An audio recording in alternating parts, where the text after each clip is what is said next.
begin with Ian. Thank you. Frank, hello, how are you? Good, thank you.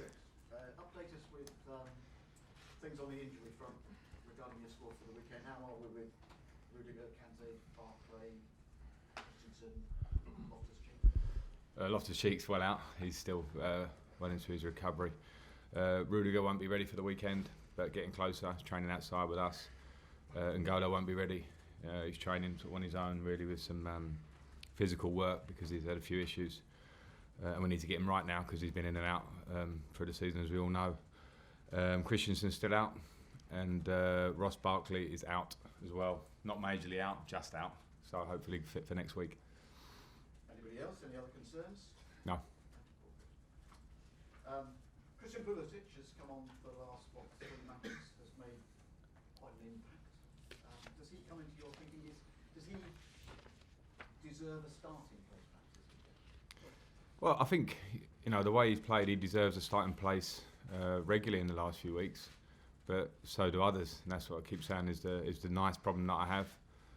But it's brilliant that he's coming on and making the impacts that he's making, and of course he'll get his starts. It's the reason he's here to come here. But as I say, we've got Callum Hudson-Odoi, who's top class against Newcastle last week at home in terms of creation. Willian has been, I think I kind of declared him our best player in the great patch that we had of 4 or 5 games. So they're good options for me, and Christian is getting stronger and he's getting more in the group. And you keep saying it with players that come here, and some of them you have to give them a bit of time, particularly young players. And but he's playing well, so he's certainly in strong contention.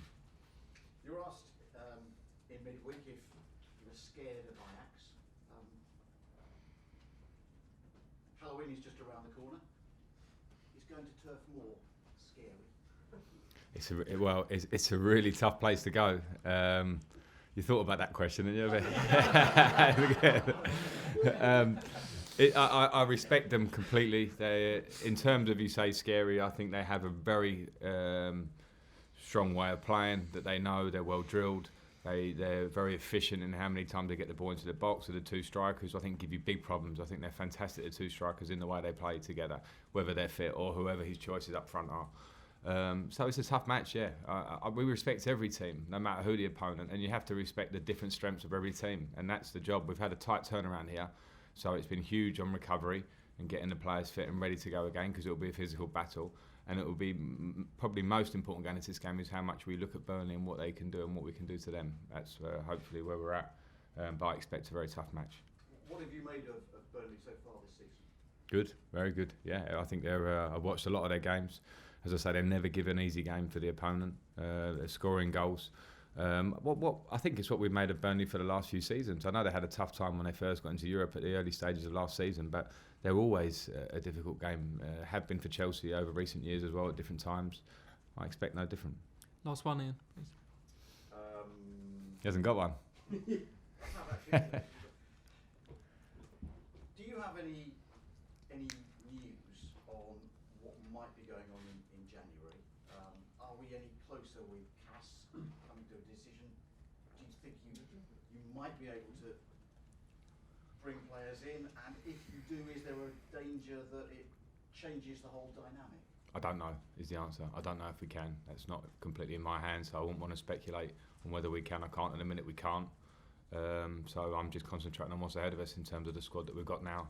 At a club like Chelsea, we'll always be looking, can we improve the squad if there's potential of bringing players in, but at the moment I don't know the answer.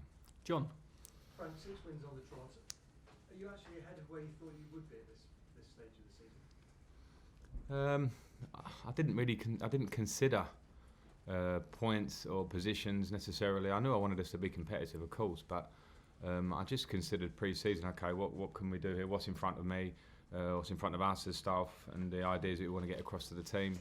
And I'm pleased. I'm pleased with the last 6 games. There are bits before that I'm less pleased or more pleased with. Thought we could have picked up more points in the early stage of the season. Sometimes our performances, I think, warranted that.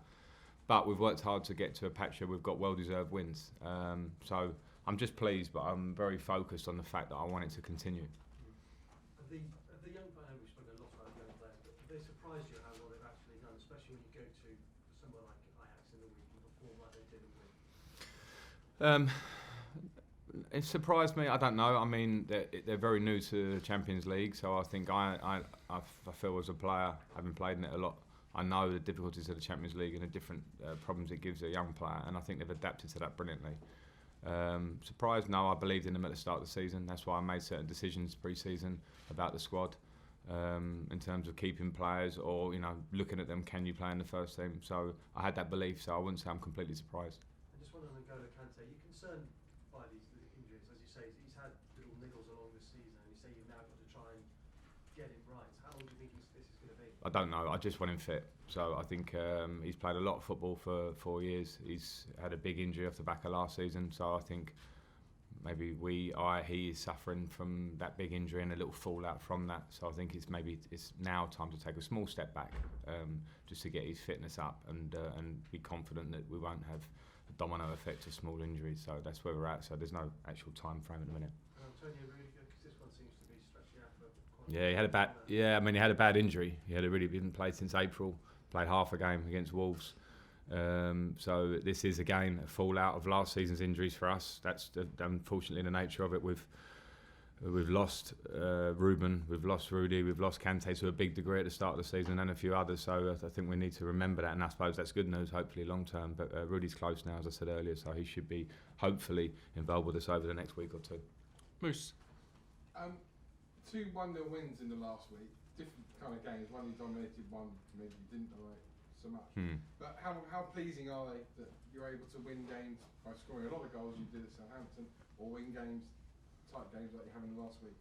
Yeah, that's been a great fact for us.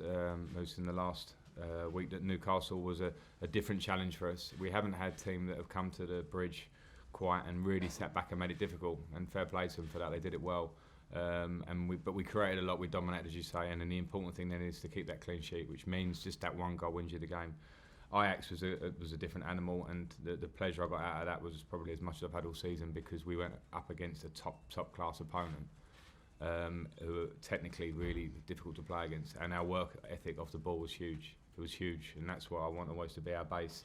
And yes, we kept the clean sheet with our desire to defend. Aspilicueta making tackles in the 6-yard box, and the team as a group defending high up the pitch, stopping them getting up the pitch, and when we had to defend deep, we did it.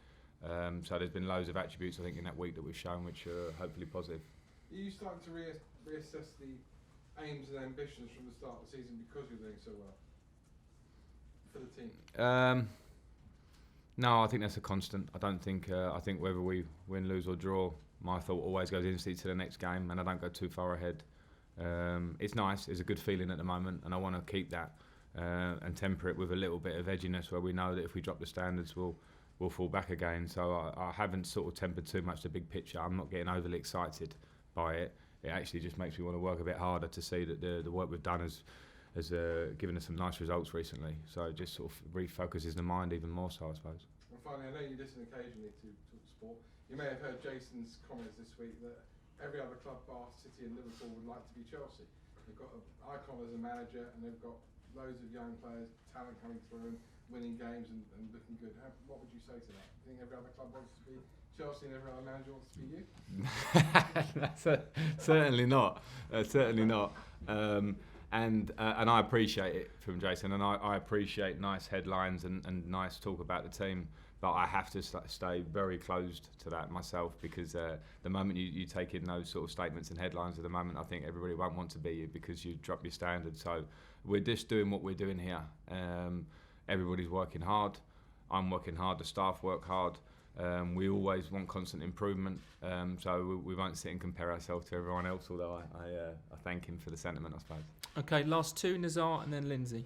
Hi Frank, just wanted to ask you, the sort of status of the players have changed this season, the youngsters are coming through, Abraham and Tomori. I was wondering if, you tied up Mason Mount, I wonder if you wanted to tie up their contracts as well and just try to keep them at the club for a long time. Yeah, of course I do, but that goes slightly out of my remit when they're dealing with the club. The club know that I love the players. I've brought them into the team this season and they're doing particularly well, but I leave those conversations to the club to discuss contracts. Of course, I would want them to be here for a long time. Would your word be that they deserve it just from performances on the pitch? That's a conversation for me and the club, I suppose, but I think I made it quite clear with the first answer that they're playing really well and I want them to stay. Okay, last question, Lindsay. In your opinion, Frank, Is Sean Dyche the shining beacon in terms of Premier League managers, showing that longevity can do well? Yeah, in a case, I don't think maybe he's the only example of that. I think there have been others, but we know we live in a short-term world slightly.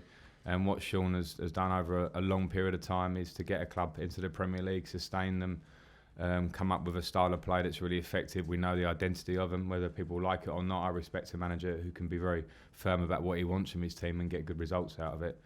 And the club have stuck with that, and it's a very nice story. So yeah, and huge respect to Sean for what he's done, because I know I'm in the job now similarly, and I know the hard work it takes to keep going year after year and get positive results. And there was maybe changes you have to make, you reinvent things, you learn yourself, all these things, and I'm sure he's gone through those little processes and he's done it very well.